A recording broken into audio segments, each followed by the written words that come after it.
Wait. Before you run off. This is very important. In this video, you will see a washing machine that may look different from yours. However, don't worry about the look.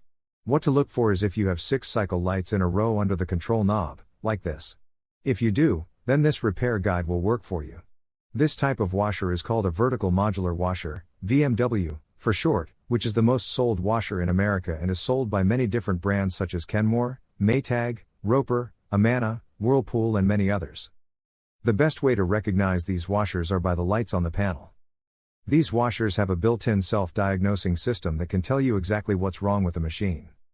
It should be noted, when the washer runs into an issue, it then stops itself, and blinks the lid lock light at you, waiting for you to run the diagnostic mode. A blinking lid lock does not necessarily mean you have a bad lid lock. Entering and running the self-diagnosis is simple, and requires no tools or previous experience. It takes only 2 to 3 minutes. Before running the diagnostic mode, it is recommended to run the recalibration mode first, which is a similar process. Our videos will provide you with the proper step-by-step tutorial. Start with the recalibration mode. If that doesn't solve your issue, you can proceed to the diagnostic mode to pull the error codes which will point out the parts your washer needs. Then all that's left is buying the correct part and installing it.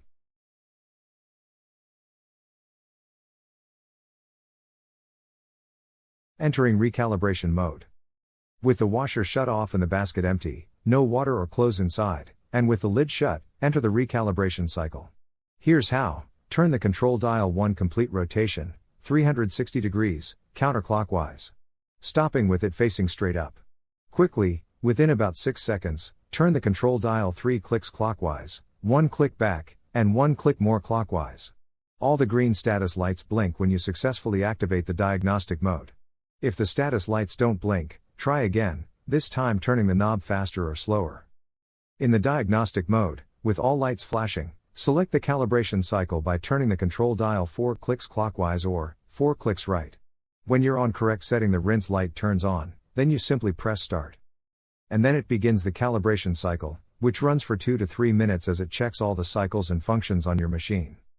When the calibration cycle ends, if all goes well, the lid unlocks and the washer shuts off. Now try your washer to see if that solved your issues. If not, continue to the error code video.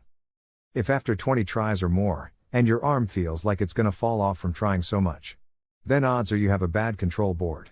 If your washer starts the recalibration but doesn't finish it, you need to pull the error codes and find out why. Step 1. With the washer shut off and all indicator lights off, turn the control dial 1 complete rotation, 360 degrees, counterclockwise, stopping with the dial pointing straight up. Now quickly, within about 6 seconds, turn the control dial 3 clicks clockwise, 1 click back, and 1 more click clockwise. Or, in other words, turn the control 3 clicks right, 1 click left, then 1 click right. All the green status lights blink when you successfully activate the diagnostic mode. If the status lights don't blink, try again and maybe try turning the knob a little faster, or slower. Okay, congratulations, now your washer is in diagnostic mode. Now, we need to retrieve the codes. Follow these steps to display the error code lights. Step 2. Turn the control dial 1 click clockwise, then press the start button. Now you are reading the error codes. The control displays up to 4 error codes. Step 3. Read the error codes. Error codes for the VMW washers have 2 parts. The first is the letter F, followed by a number, and the second is the letter E, followed by a number as well. Which lights are illuminated indicate the numbers. The sensing light on indicates the letter F. The sensing light off indicates E. For error code F5E3, when the sensing light is on, the rinse and the cycle complete lights are on. Adding all 3 together equals 5. This means the first part of the code is F5. Then, on the other flash of lights, the sensing light is off, but the spin and the cycle complete lights are on. Adding them together makes 3. The second part of the code would be E3. That's one code.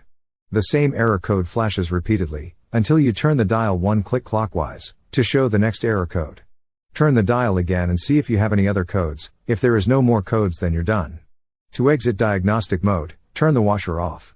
Now, you have your error code. Use these images in this video to look up your error codes. Look in your washer repair manual, or just Google top load washer error code and enter the code, and it should come up no problem. Now you know the problem and what's causing your washer to not work. Now it's time to find the parts needed fast and cheap. Watch our next video for the quick tutorial on how to do this. So you've got a Whirlpool washing machine and you've just installed a new component, or maybe you just feel like your washing machine isn't running its best. It's important to know how to reset and recalibrate the machine, so let's go ahead and learn how to do that together with 3 types of resets so at least one of them will work. Note that these steps will work for all washing machines that have these oval LED segments just below the washer dial, and that includes Whirlpool, Maytag, Kenmore, Roper, Amana, Admiral, and Crosley brand washers. We can do the first 2 resets in sequence. So first, rotate your washer's control dial counterclockwise until it's at the north or 12 o'clock position. Once that's done, unplug the washing machine from the wall, and with the unit unplugged, wait about a minute before you plug the power cord back in. You should hear a faint clicking noise from the back of the washer relay as it boots up. This is the first type of reset, which should restore your washing machine to all default modes and settings, or at least it should accomplish that. Now that we've done the first reset, let's go ahead and attempt to recalibrate this washing machine through the calibration mode. This is a must-do if you've installed any new parts on the washing machine, from a board to a balancing rod. With the washing machine freshly rebooted, you want to rotate the dial again counterclockwise 360 degrees. Then you'll turn the knob right 3 clicks, left once, then right once again. It should be pointing at this point at 3 o'clock or all the way to the right position.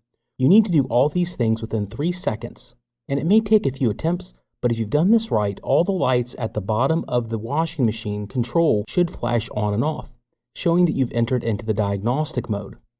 Once you're in this mode, you want to turn the knob clockwise 4 times. The rinse light should be the only one on illuminated solidly by itself. This is the recalibration mode. Once you press the start button here on the rinse mode, the door lid will lock and it will begin a series of tests and operations on your washing machine. Now all these tests take approximately 3 minutes to run all the way through. As the recalibration mode runs, every part and process on this washing machine is going to be ran, and the machine will physically reset all the components to a default state, allowing them to run at an optimal level. This is a must-have when parts aren't working right, or the machine just doesn't know what state the washing machine is actually in, like you've replaced the shift actuator or even a control board. During this time, you're going to hear all kinds of noises from the machine, and that's going to be totally normal during the approximate 3 minutes. Now, when the calibration mode is at the end, every single light is going to turn off, including the lid lock light, and the machine is now ready and recalibrated for use at an optimal level. Now let's try one more reset technique before the video is over. First, you'll need to unplug the washing machine and let it sit for about 1 minute to drain any capacitors or memory, just like we did the first time. Then you'll plug the washing machine back in. Let it sit for a few moments. Then you'll want to open and close the lid 6 times in under 12 seconds. This works on some but not all models, and it will issue a reset command to the washing machine to clear any issues with the unit beyond what the reboot or reset mode did with it unplugged. Now, some other notes with this washer: there are many other modes and commands available on this style washing machine, and if you want to learn more, please make sure to click on the videos at this end screen to learn more about those hidden commands and features to make you a professional on this kind of washing machine. Have a great day.